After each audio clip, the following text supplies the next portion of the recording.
യേശുവിനോടൊപ്പമുള്ള യാത്ര. നമ്മുടെ പാപങ്ങൾക്ക് വേണ്ടി യാഗമായ ക്രിസ്തു. യെശയ്യാവ് 53 അധ്യായം 5 എന്നാൽ അവൻ നമ്മുടെ അതിക്രമങ്ങൾ നിമിത്തം മുറിവേറ്റും നമ്മുടെ അകൃത്യങ്ങൾ നിമിത്തം തകർന്നും ഇരിക്കുന്നു. നമ്മുടെ സമാധാനത്തിനായുള്ള ശിക്ഷ അവൻ്റെ മേൽ ആയി. അവൻ്റെ അടിപ്പിണരുകളാൽ നമുക്ക് സൗഖ്യം വന്നുമിരിക്കുന്നു. കർത്താവിൻ്റെ ക്രൂശീകരണം ഓർക്കുന്ന ഈ ദിനത്തിൽ നമ്മുടെ ഓരോരുത്തരുടെയും പാപങ്ങൾ നിമിത്തമാണ് ക്രിസ്തു ക്രൂശിൽ വേദന സഹിക്കേണ്ടി വന്നത് എന്നത് നാം മറക്കരുത്. നാം ശിക്ഷിക്കപ്പെടേണ്ടുന്ന സ്ഥാനത്ത് ക്രിസ്തു നമ്മുടെ ശിക്ഷ ഏറ്റെടുത്തു. പാപം അറിയാത്തവനെ നാം അവനിൽ ദൈവത്തിൻ്റെ നീതി ആകേണ്ടതിന് അവൻ നമുക്ക് വേണ്ടി പാപം ആക്കി. നമ്മുടെ വാക്കിലും പ്രവൃത്തിയിലും ചിന്തയിലും വന്ന പാപങ്ങളാണ് ക്രിസ്തു ക്രൂശ് വഹിക്കാൻ ഇടയാക്കിയത് എന്നത് ഉണർന്നുകൊണ്ട് അനുതാപത്തോടെ ദൈവത്തോട് അടുത്തു വരാം. ക്രിസ്തു നമുക്കായി സഹിച്ച അടിപ്പിണരുകളാൽ നമുക്ക് പാപത്തിൽ നിന്നും സൗഖ്യം വന്നുമിരിക്കുന്നു. ദാനിയേൽ 9 അധ്യായം 9 ഞങ്ങളുടെ ദൈവമായ കർത്താവിൻ്റെ പക്കൽ കരുണയും മോചനവും ഉണ്ട്, ഞങ്ങളോ അവനോട് മത്സരിച്ചു. സ്നേഹവാനായ പിതാവാം ദൈവത്തിൻ്റെ സ്നേഹത്തിൽ നിന്നും നാം പലപ്പോഴും മത്സരിച്ച് അനുസരണയില്ലാത്തവരായി തീർന്നു പോയിട്ടുണ്ട്. എന്നാൽ ഒരുത്തൻ പാപം ചെയ്തുവെങ്കിലോ നീതിമാനായ യേശുക്രിസ്തു എന്ന കാര്യസ്ഥൻ നമുക്ക് പിതാവിൻ്റെ അടുക്കലുണ്ട്. കരുണയും മോചനവുമുള്ള പിതാവിൻ്റെ അടുക്കൽ മടങ്ങി വന്ന് ക്രിസ്തുവിലൂടെ നിരപ്പ് പ്രാപിക്കുവാൻ ദൈവം നമ്മെ ഇന്നും ക്ഷണിക്കുന്നു.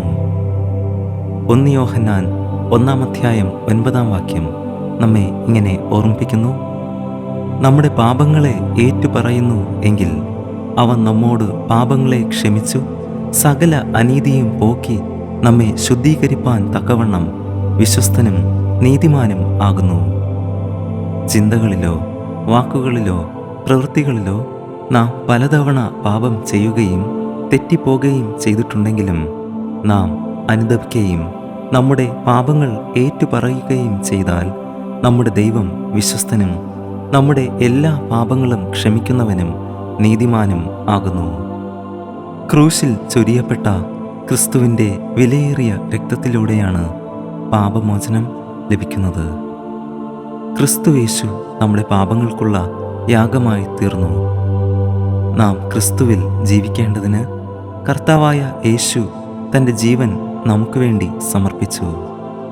നാം ഇത് വിശ്വസിക്കുകയും ആത്മാർത്ഥമായി അനുദപിക്കുകയും പാപമോചനം ആഗ്രഹിക്കുകയും ചെയ്താൽ ദൈവം തീർച്ചയായും നമ്മോട് ക്ഷമിക്കും.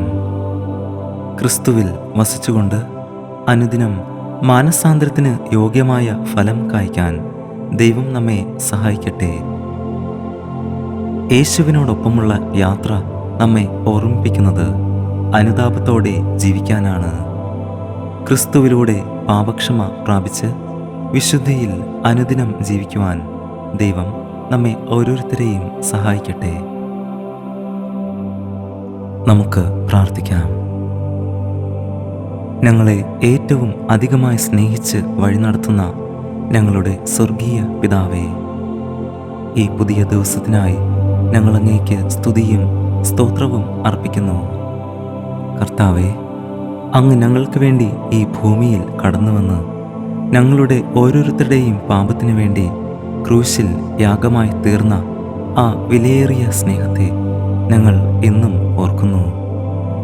കർത്താവേ, ഞങ്ങളുടെ ജീവിതത്തിൽ ഞങ്ങൾ പലപ്പോഴും വീഴ്ചകൾ വരുത്തിപ്പോയിട്ടുണ്ട്.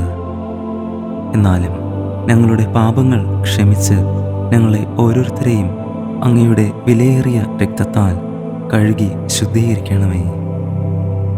അനുദിനം അനുതാപത്തോടെ മാനസാന്തരത്തിന് യോഗ്യമായ ഫലം കായ്ച്ചുകൊണ്ട് ജീവിക്കുവാൻ ഞങ്ങളെ ഓരോരുത്തരെയും സഹായിക്കണമേ. ഞങ്ങൾക്ക് വേണ്ടി ക്രൂശിക്കപ്പെട്ട് മരിച്ച് അടക്കപ്പെട്ട് 3-ാം നാൾ ഉയർത്തെഴുന്നേറ്റ കർത്താവായ യേശുവിൻ്റെ നാമത്തിൽ തന്നെ ആമേൻ.